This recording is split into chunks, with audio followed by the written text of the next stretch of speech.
So you heard all about fasting and you're interested in giving it a shot, but there's different schedules and different methods to practice it. So you're not sure what the best method is for you. Or you've been doing fasting and your current schedule is just not working. Maybe you have some side effects.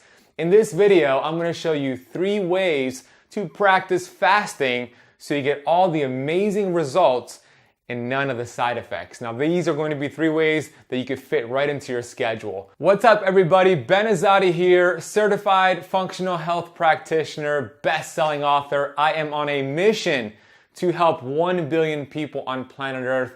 Now, I'm going to show you these 3 ways to practice fasting, and I have a bonus method right here. This is a pro level of fasting that I'm going to share with you at the end of this video, so make sure you stick to the end because that's the level you want to get to. Now, the first method to practice intermittent fasting is a very popular method. It's the one that I practice most of the time, and that's a 16-8 schedule. So what does that mean? That means for 16 hours out of the day, you are fasting right here, this period. You're just having water, or you're doing something like a bone broth fast, but you're teaching your body to heal itself during these 16 hours. And then for 8 hours, that's your eating window. So fasting is not necessarily about eating less, it's about eating less often. So you could have the same calories that you're currently having, the same meals, you just have them within a certain window. So how does that look like in terms of your schedule? It looks like this. You skip breakfast. Let's say you have dinner 8 p.m. at night. You finish eating. You go to bed, you're using sleep as fasting, right? That's a great way to use fasting is during sleep. You don't have to think about it. And you wake up in the morning and you just skip breakfast and you go until 12 p.m. lunchtime. 8 p.m. to 12 p.m. the next day, that's a 16-hour fast. What does that mean? It means you're eating between 12 p.m. and 8 p.m. That's your eating window right here. So you're having your meals, you're doing lunch and dinner, or you're doing lunch, snack, and dinner, but you're having an 8-hour eating window, and then the rest of the time you're fasting. This is a very sustainable approach, and you can mix it up. It doesn't have to be 12 to 8. Maybe it could be a different time period. Maybe you could do 8 p.m. to 3 p.m. in the afternoon or something like that. So this is a good approach for somebody who's just starting fasting or somebody who wants to practice fasting for a sustainable period of time. I do this most days. Now, the next method to practice is something called the OMAD method. So this OMAD, that stands for 1 meal a day, right? So that could mean dinner to dinner or lunch to lunch or breakfast to breakfast. You're feasting at that meal. And the cool thing about this is if you have a busy schedule or you know you have something coming up like a conference or something that's going to take a lot of your energy and a lot of your time and a lot of your attention, then it's good to fast the whole way through, and then when you're done with that, whatever it is, the event, you could feast. I do this actually 1 or 2 times per week where I go dinner to dinner. I do a 24-hour fast. I do it on days that I want to be on top of my game and I'm really busy. If I have a lecture, if I'm attending a conference, I'm doing this OMAD.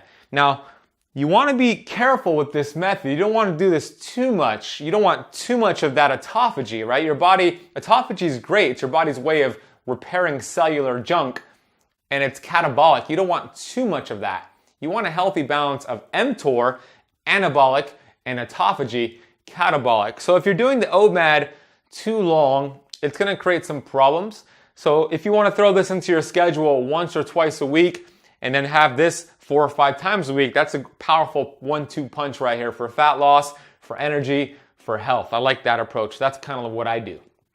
Now, the third method on here is my 5-1-1 rule. All right. Now, this is a great protocol for somebody to do after they become keto adapted and they've been doing a little bit of some fasting and they want to get a good healthy balance of catabolic and anabolic states. 5 days, you do 16-8. So you do 5 days of a 16-8 schedule. 1 day, you're doing a 24-hour fast.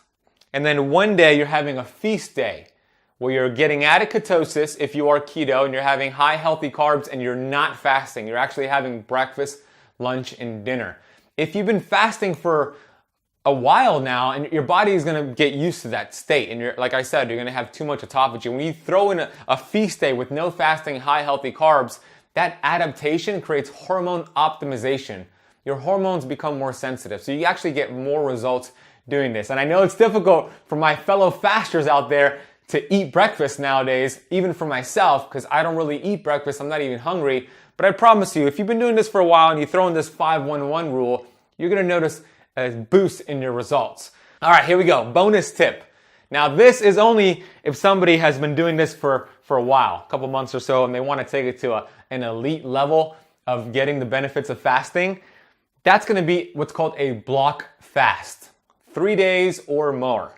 I just completed a 4-day water fast. If you want to learn about my experience, I have that video on my YouTube channel. You can find it. I'll put the link down below. The benefit of doing a block fast, which is also called an extended fast, it's going to teach your body to ramp up autophagy, right? Autophagy is your body's way of kind of calling Pac-Man to enter the body and eat damaged cells, eat damaged protein. You see, we have trillions of cells, and every single day, every single second, cells are being torn down and cells are being built up. The human body is like the refrigerator you have in your kitchen. That refrigerator has expired groceries in it. So if you're not taking the time to throw away those groceries, what will happen? It's going to be a toxic environment. Your body has cells that have expiration dates on them. So if you're not taking the time to get rid of those damaged cells, disease will occur. So that's where autophagy comes in. Autophagy is that switch that gets turned on and your body is going to use those damaged cells for fuel. It's so stinking intelligent. So you get this max autophagy during these block fasts, and you can test your glucose and your ketones to see the ratio. This is actually where Dr. Thomas Seyfried, who is a world-renowned cancer doctor, cancer researcher who wrote the book Cancer as a Metabolic Disease, he says if you were to complete a 7-day water-only fast, which is a block fast, you would reduce your chances of any cancer by 95% because of this autophagy. Once you've been doing this for a while and you want to take it to the next level, that's where it's at, the block fasting. If you want to learn more about how to do different variations of fasting, if you want to learn more about my 4-day water fast experience, explore this YouTube channel. It's loaded with information. If you're just getting started with fasting and you want a kind of a beginner's guide and a book that answers the top 20 questions on fasting, get my fasting book for free. It's called the Intermittent Fasting Cheat Sheet. If you go to fastingcheatsheet.com, get that book for free, understand what's going on, and you can start practicing these 3 methods. This fasting is one of the most powerful ancient healing strategies that we have in this world. It's very popular nowadays. It's one of the top search terms on Dr. Google, and I'm telling you, it's been around since the dawn of humankind. So if this was helpful to you, hit the like button. Make sure you subscribe to this channel, and if you have any questions, post them down below. I'll be sure to answer all the questions you ask me. Have yourself a healthy, blessed day. Oh, there you are. I forgot to tell you. Hit that subscribe button and make sure you hit that bell so you get notified when I release new videos. Look, I am dedicated to bringing you fresh videos every single week. You're gonna get 2 videos from me at the very least. So hit that subscribe button.